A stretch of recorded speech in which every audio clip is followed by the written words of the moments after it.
ఛాయ, వైష్ణవి ఇద్దరూ కూడా అలా ఫారెస్ట్లోనికి అయితే వెళ్తారు. ఇంతలో వాళ్ళ చేతిలో ఫుట్బాల్ ఉంటుంది. వెన్నెల అయితే ఇలా అంటుంది, ఇప్పుడు నేను ఈ ఫుట్బాల్ని ఆ బిల్డింగ్లోనికి అయితే విసురుతాను.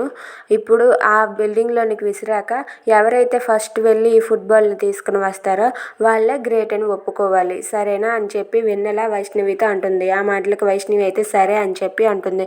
ఇక వెన్నెల బాల్ విసిరేశాక ఇద్దరు అయితే పరిగెత్తుకుంటూ ఆ బిల్డింగ్లోనికి అయితే వెళ్తారు.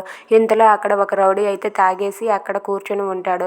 అక్కడ ఉన్న వెన్నెలను చూసి, ఈ కోడి పిల్లని అమ్మితే నాకు బోలెడన్ని డబ్బులు వస్తాయి అని చెప్పి వెన్నెల నోరు మూసి వెన్నెలను అయితే గట్టిగా పట్టేసుకుంటాడు. ఇక అక్కడ ఉన్న వైష్ణవి అయితే బాల్ని పట్టుకొని వెన్నెల వెన్నెల ఎక్కడ ఉన్నావు వెన్నెల అని చెప్పి అరుస్తూ ఉంటుంది. అయినా సరే వెన్నెల నోరు ఆ రౌడీ మూసేస్తాడు.